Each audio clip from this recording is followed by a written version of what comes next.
Good morning दोस्तों। Home गुरु digital classes में आपका स्वागत है। आज मैं 15 फरवरी 2022 के इम्पॉर्टेंट क्वेश्चन करंट अफेयर्स के डिस्कस करूंगा, जो कि सभी महत्वपूर्ण परीक्षाओं में महत्वपूर्ण है। आगे बढ़ने से पहले मैं पुराने करंट अफेयर्स को रिवाइज करूंगा। मानव तस्करी को रोकने के लिए राष्ट्रव्यापी आहत ऑपरेशन किसने शुरू किया है? आरपीएफ। विक्रम साराभाई अंतरिक्ष केंद्र के नए निदेशक के रूप में किसे नामित किया गया है? डॉक्टर उनी कृष्णन नायर। नासा अंतर्राष्ट्रीय अंतरिक्ष स्टेशन को कब सेवानिवृत्त करेगा? 2031 में। साइबर बीमा के लिए एयरटेल पेमेंट्स बैंक के साथ किस बीमा कंपनी ने समझौता किया है? ICICI Lombard. शांति श्री दुलीपुड़ी पंडित को किस विश्वविद्यालय की पहली महिला कुलपति के रूप में नामित किया गया है? जेएनयू। तेज गेंदबाज सुरंगा लकमल ने संन्यास की घोषणा की है, वो किस देश से संबंधित है? श्रीलंका। कर्नाटक के कबीर इब्राहिम सुतार का निधन हो गया, वो किस पेशे से संबंधित थे? Social activist. कोविड-19 डीएनए वैक्सीन लगाने वाला पहला देश कौन बना? इंडिया। एनसीईआरटी के नए निदेशक के रूप में किसे नामित किया गया है? दिनेश प्रसाद सकलानी। भारत प्रेस स्वतंत्रता रिपोर्ट 2021 में कौन सा राज्य शीर्ष पर है? जम्मू एंड कश्मीर। आप इस वीडियो की पीडीएफ फाइल मेरे टेलीग्राम ग्रुप से डाउनलोड कर सकते हैं, जिसका लिंक मैंने डिस्क्रिप्शन बॉक्स में दे दिया है। चलिए अब हम आगे बढ़ते हैं 16 फरवरी 2022 के इम्पोर्टेंट क्वेश्चंस की तरफ। आज का जो पहला क्वेश्चन है वो है, अंडर द सौभाग्य scheme which state has the maximum number of house holds electrified through the solar based stand alone system. सौभाग्य योजना के तहत किस राज्य में सौर आधारित स्टैंड अलोन सिस्टम के माध्यम से विद्युतीकृत घरों की अधिकतम संख्या है? इसका जो सही जवाब है वो है राजस्थान। जो सौभाग्य स्कीम है, इसके अंतर्गत राजस्थान के पास maximum number of household electrified through solar based stand alone system है। मतलब राजस्थान वो पहला राज्य है जिसमें सबसे ज़्यादा solar based stand alone system के थ्रू घरों में बिजली पहुंचाई गई है। इसके बाद राजस्थान के बाद छत्तीसगढ़ का नंबर आता है, फिर उत्तर प्रदेश, असम, बिहार, महाराष्ट्र, उड़ीसा और मध्य प्रदेश। सौभाग्य स्कीम जो है वो 25 सितंबर 2017 को ऑनरेबल प्राइम मिनिस्टर ने लॉन्च किया था। और इसको लॉन्च करने के पीछे का जो मुख्य मकसद था, to achieve universal household electrification, जो कि सभी गांव और सभी डिस्ट्रिक्ट को इलेक्ट्रीफाई करना। अब हम बढ़ते अपने अगले क्वेश्चन पे। Which bank tie up with पैसा बाजार टू ऑफर पैसा ऑन डिमांड क्रेडिट कार्ड? पैसा ऑन डिमांड क्रेडिट कार्ड की पेशकश करने के लिए किस बैंक ने पैसा बाजार के साथ समझौता किया है? इसका जो सही जवाब है वो है आरबीएल बैंक। RBL bank. पैसा बाजार .com एक डिजिटल प्लेटफॉर्म है जो कि कंज्यूमर क्रेडिट के लिए, और इसने पार्टनर किया है आरबीएल बैंक के साथ, जो कि क्रेडिट कार्ड इन लोगों ने लॉन्च किया, पैसा ऑन डिमांड जिसका नाम है, और ये पैसा बाजार प्लेटफॉर्म पे अवेलेबल है। इस क्रेडिट कार्ड को हम पैसा बाजार प्लेटफॉर्म से रजिस्ट्रेशन करके इसको हम ले सकते हैं। ये जो क्रेडिट कार्ड है आरबीएल बैंक की तरफ से, ये लाइफ टाइम फ्री रहेगा with a digital onboarding process. ये आपको पर्सनल लोन प्रोवाइड करेगा आरबीएल बैंक से, और जो कि आपकी जो क्रेडिट लिमिट होगी इस क्रेडिट कार्ड की, उस लिमिट के हिसाब से आपको पर्सनल लोन दिया जाएगा।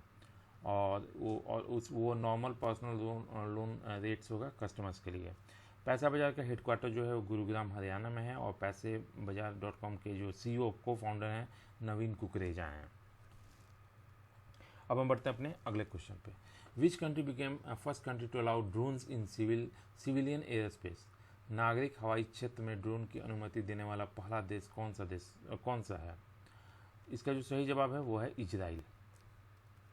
इजराइल जो है वो पहला ऐसा देश बना जो कि ड्रोन फ्लाइट करने की अनुमति अपने सिविलियन एयर स्पेस में दिया। और इसका जो सर्टिफिकेशन है वो इशू किया गया हर्मस स्टारलाइनर अनमैन्ड सिस्टम के द्वारा, जो कि इजराइल की सिविल एविएशन अथॉरिटी है। और ये जो मैन्युफैक्चर और डेवलप किया गया वो एल्बिट सिस्टम के द्वारा किया गया है। और ये एक इजराइल डिफेंस इलेक्ट्रॉनिक्स कंपनी है। इजराइल की जो कैपिटल है वो जेरूसलम है, और इजराइल की जो करेंसी है इजरायली शेकेल है। और इसके जो प्रेसिडेंट है इसाक हर्जोग हैं, और प्राइम मिनिस्टर जो है नफ्ताली बेनेट हैं। अब हम बढ़ते हैं अपने अगले क्वेश्चन पे। आयकर Ayci named as MD and CEO of which company. Ilker Ayci को किस कंपनी के एमडी और सीईओ के रूप में नामित किया गया है? इसका जो सही जवाब है वो है एयर इंडिया। अलकर आईसी जो है इनको न्यू सीईओ और एमडी बनाया गया एयर इंडिया का, और ये अपनी रिस्पॉन्सिबिलिटी 1 अप्रैल 2022 के पहले संभाल लेंगे।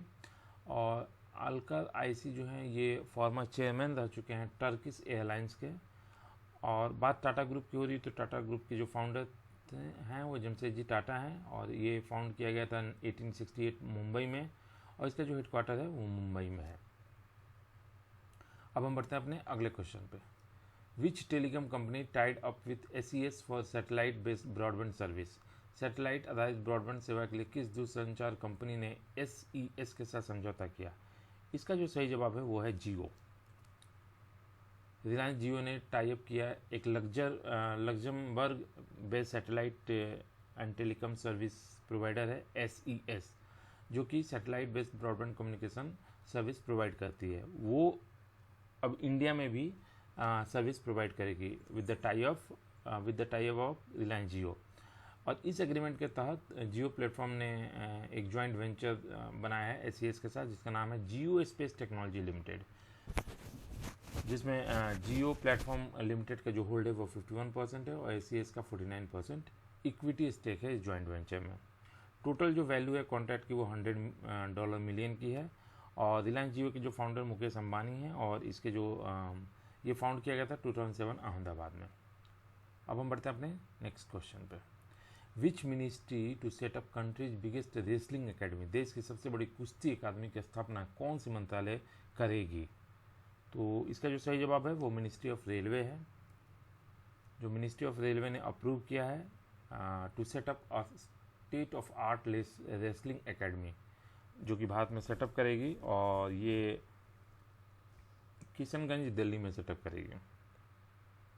ये जो रेसलिंग एकेडमी होगा वो भारत का सबसे बड़ा रेसलिंग एकेडमी होगा, जिसमें कि एडवांस ट्रेनिंग फैसिलिटी होगी, जो कि रेसलिंग स्पोर्ट्स को प्रमोट करने में मदद करेगी। अभी मिनिस्टर ऑफ रेलवे जो हैं वो अश्विनी वैष्णव हैं। अब हम बढ़ते हैं अपने नेक्स्ट क्वेश्चन पे। How to prevent the next pandemic book authored by. How to prevent the next pandemic book पुस्तक किसके द्वारा लिखी गई है? इसका जो सही जवाब है वो है बिल गेट्स। ये जो बुक है how to prevent the next pandemic, ये बिल गेट्स के द्वारा लिखी गई है, और ये पब्लिश की जाएगी मई 2022 में। इस बुक्स में इन्होंने स्पेसिफिक स्टेप्स लिखे हैं जो कि भविष्य में होने वाले पैंडेमिक्स को कंट्रोल मतलब रोकने में मदद करेगी, और in the process provide better health. और इन्होंने फिर इसमें बेटर हेल्थ केयर के बारे में भी लिखा है। और ये जो बुक है वो पब्लिश की जाएगी Penguin Random House internationally and Knopf in the US। अब हम बढ़ते हैं अपने नेक्स्ट क्वेश्चन पे। Central jail in which state got on FM radio channel. किस राज्य के सेंट्रल जेल को अपना FM रेडियो चैनल मिला है? इसका जो सही जवाब है वो है मध्य प्रदेश। इसमें इंदौर को, सेंट्रल जेल ऑफ इंदौर को अपना पहला रेडियो चैनल मिला है, जेल वानी FM 18.77। और इस रेडियो चैनल के थ्रू जो कैदी होते हैं उनको बाहरी दुनिया में क्या हो रहा है इस रेडियो की मदद से उनको बताई जाएगी। ये जो रेडियो चैनल है ये कैदियों को उनके हेल्थ और सोशल इश्यूज के बारे में भी इंफॉर्मेशन देगी। बात मध्य प्रदेश की रही तो इसका कैपिटल जो है भोपाल में है, और इसके जो गवर्नर हैं मंगू भाई पटेल हैं, और इसके जो करंट चीफ मिनिस्टर हैं वो शिवराज सिंह चौहान हैं। अब हम बढ़ते हैं अपने नेक्स्ट क्वेश्चन पे। Who has taken over as president of ICAI। ICAI के अध्यक्ष के रूप में किसने पदभार संभाला है? इसका जो सही जवाब है वो है देवाशीष मित्रा। देवाशीष मित्रा को इलेक्ट किया गया है president of the institute of chartered accountant of India ICAI for the year 2022 and 23। मित्रा जो हैं वो अपना थर्ड टर्म ICAI काउंसिल का उनका थर्ड टर्म है, और ये अकाउंटिंग प्रोफेशन में मोर देन 34 ईयर्स इनका टोटल एक्सपीरियंस है। इसके अलावा ये चार्टर्ड अकाउंटेंट के अलावा ये कॉस्ट अकाउंटेंट भी हैं, और साथ ही साथ ये कंपनी सेक्रेटरी भी हैं। अब हम बढ़ते हैं अपने नेक्स्ट क्वेश्चन पे, which state governor launch QR code based mechanism for certification, प्रमाणीकरण के लिए किस राज्य के राज्यपाल ने QR कोड आधारित तंत्र का शुभारंभ किया? इसका जो सही जवाब है वो है जम्मू एंड कश्मीर। जम्मू एंड कश्मीर के जो लेफ्टिनेंट गवर्नर हैं मनोज सिन्हा, इन्होंने लॉन्च किया QR code based mechanism for certification and labelling of handmade carpets of the union territory. जो भी वहाँ पे हैंडमेड कारपेट्स बनाए जाते हैं उसकी लेबलिंग और उसके सर्टिफिकेशन के लिए इन्होंने QR कोड बेस्ड मैकेनिज्म को लॉन्च किया है। इससे बेनिफिट क्या होगा, इससे कस्टमर जो है वो चेक कर सकेंगे और वेरीफाई कर सकेंगे जो गुणवत्ता है, ऑथेंटिसिटी है and other requisite details of carpet, जो भी कारपेट की जो ऑथेंटिसिटी है उसको कस्टमर वेरीफाई कर पाएंगे। और साथ ही साथ जम्मू एंड कश्मीर की जो गवर्नमेंट ने अभी एक्सपोर्ट इंसेंटिव स्कीम भी लॉन्च किया है। अब हम डिस्कस करते हैं कल का जो क्वेश्चन था, हाल ही में स्टैच्यू ऑफ इक्वलिटी का अनावरण किसके द्वारा किया गया? इसका जो सही जवाब है वो है नरेंद्र मोदी। अब आज का जो क्वेश्चन है वो है, विकलांग व्यक्तियों के लिए भारत का पहला AI आधारित जॉब प्लेटफॉर्म कौन सा है? इसका जवाब आप मुझे कमेंट बॉक्स में देंगे। और करंट अफेयर्स में आप जितना ज़्यादा रिवाइज करेंगे, जितना ज़्यादा लिखेंगे, उतना ज़्यादा आपको याद होगा। अगर आप इस वीडियो पे नए हैं तो आप मेरे पुराने वीडियो भी जाके देख सकते हैं। टू सपोर्ट आप हमें सब्सक्राइब कर सकते हैं होम गुरु डिजिटल क्लासेस, और सब्सक्राइब बटन के बगल में जो बेल आइकन है उसको प्रेस करना ना भूलें। आप हमें फेसबुक, इंस्टाग्राम, ट्विटर और टेलीग्राम पे भी फॉलो कर सकते हैं। इसके अलावा आप मुझे tohomeguru@gmail.com पे मेल भी कर सकते हैं। आज के लिए इतना ही, तक के लिए धन्यवाद।